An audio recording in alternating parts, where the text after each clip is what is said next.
So you see, this was the team that basically lost this game because of their whole mantra, which was shooting threes. I mean, it's basically what got them here. What was the Rockets' season a success, given the way they lost? Would you still consider it a success?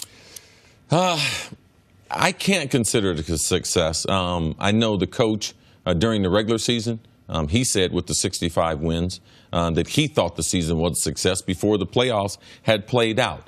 You have home court advantage.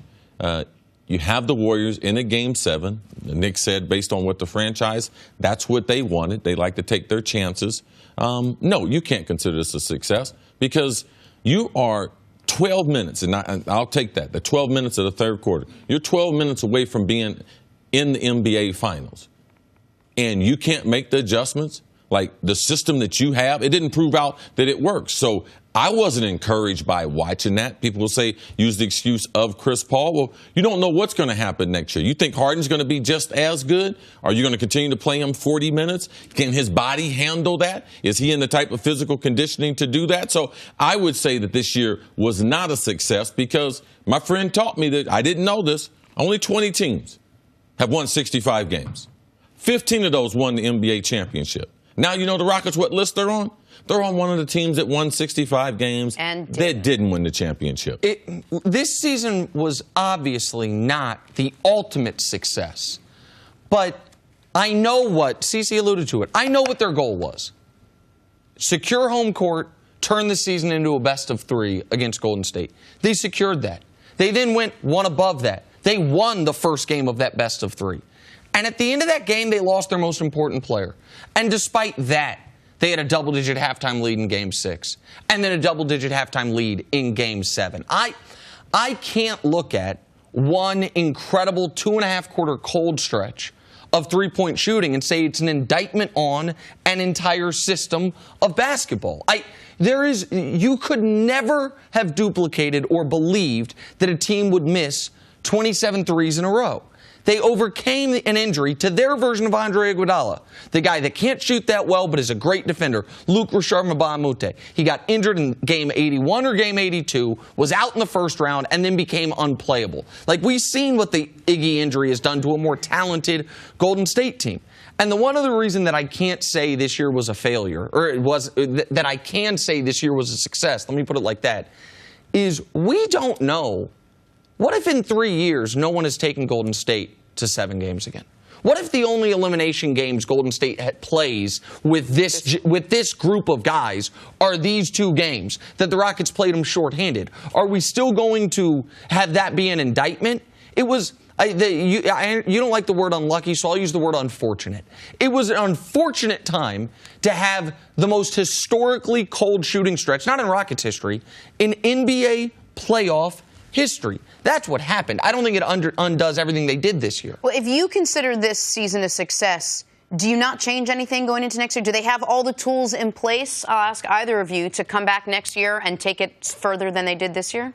Or are they missing something? I mean, I wouldn't. For one, they got to make a decision with Chris Paul, and that's going to affect the rest of the roster. Are they going to commit to him? If Houston, if you're smart, you go after LeBron James.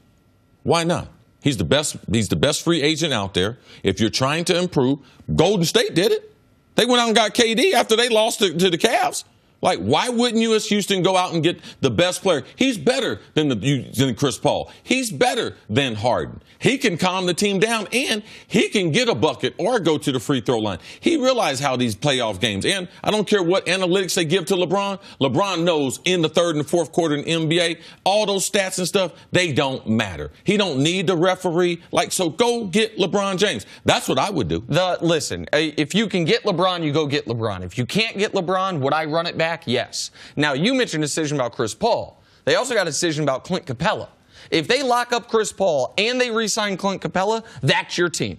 You're going to have Harden on a max, Chris Paul on a max, Clint Capella on something close to a max. You're still, unfortunately, paying Ryan Anderson $19 million for the next couple of years unless you get someone to take him. That's going to be your team. But that team that team healthy, I believe, would have been good enough. And you're not guaranteed health, and that's the other concern about bringing back Chris Paul, is the idea that he's going to be healthier in year I don't think it's a reality. Chris Paul's, what, 32?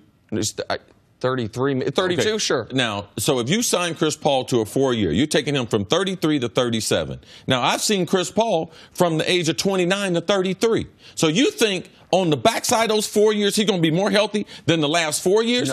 No. So you got to bake that in there. Right. So if he misses the game in the playoffs, you can't be sitting around talking about I'm unlucky and all those types of things, because that is part of who Chris Paul is. Let's talk about James Harden for a second. A lot of what was going on in the postseason was whether it was going to taint his reputation anyway if he didn't lose, and what it would do to his reputation, or rather if he lost, and what it would do to reputation if he won. So the way they lost, but taking to the Warriors to 7 games, how do you factor that into his legacy? Listen, I won't do this to him. I won't do to him what we did to LeBron, what we did to Durant. One of the reasons I believe Durant left Oklahoma City and went to Golden State was because we boil too many great athletes down to, you got a ring, count the rings. How many rings you got? This guy's a great player. He is a great player. Is he a pantheon player? Is he a top of the pyramid player? Probably not.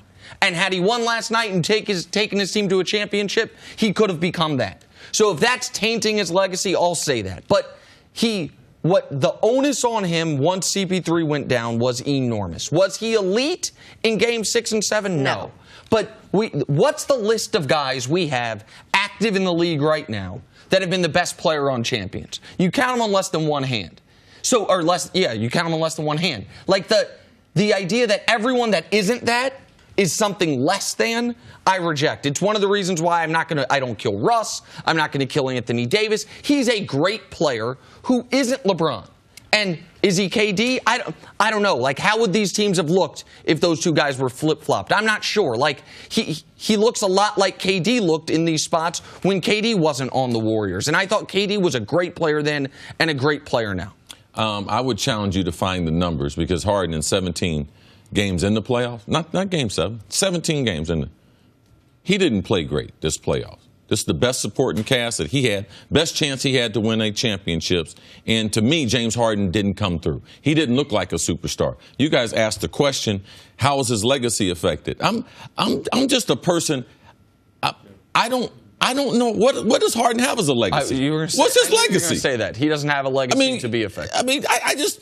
What has he done that we're going to give him a legacy? Okay, if he was to get hit by a bus, couldn't play any more basketball, what would we say about him? A league MVP, man. Every guy that's ever won a league MVP is a Hall of Famer, except for Derrick Rose, probably. Like, once you're a league MVP, and once you're two-time runner-up and one-time league MVP, I think you have a basketball legacy. So that's his legacy in the NBA, that he was a good offensive player. One of the greatest isolation players the league's ever seen. Absolutely. Probably one of the 6 best shooting guards ever in the history of the league. So he didn't enhance that. If that's what it is, like if he's one of the best shooting guards, he didn't enhance that in the playoffs. Okay. So whatever his legacy is, whatever y'all want to call him, he didn't enhance that. Did he, as my man Coach Mangini says, was he a force multiplier? No. Did he help his teammates at the end of the game get better? No. Did he create shots for other people? No. Well, listen. He led the team in assists. He gave you 29, 5, and 7 in the series. Not in the series, in the playoffs. Pardon me. In the series, it was right around that as well. Here's my question, I guess. When we look at this, if you flip, we think Steph is all those things. From Game 1 of this season, if you flip Steph and Harden, are the Rockets this good? No. Steph missed 20 games. If you flip Steph and Durant, are the Rockets this good? I don't believe so. The only thing, the difference between the two that you're making the comparison, Steph does have a legacy because he's got hardware. KD does have a legacy, all right? Because he's got hardware. Did you think KD had a legacy before last year? Because I did. I thought it was up in the air what his legacy was going to be. I thought he was going to be one of the best NBA players that we've seen in the last 25 years. What the legacy was going to say, I knew Kevin Durant, I knew he was a special player, a lot better than James Harden. So here's my problem with that, and this is what my problem in general with the just counting the rings stuff. And I know I'm a man on an island here. Much more people agree with you than agree with me on that, and I'm okay with that. Do I think the Warriors would have won the title last year if free agency were different, the years were different, and Harden had signed with them in the offseason, and Durant was in OKC?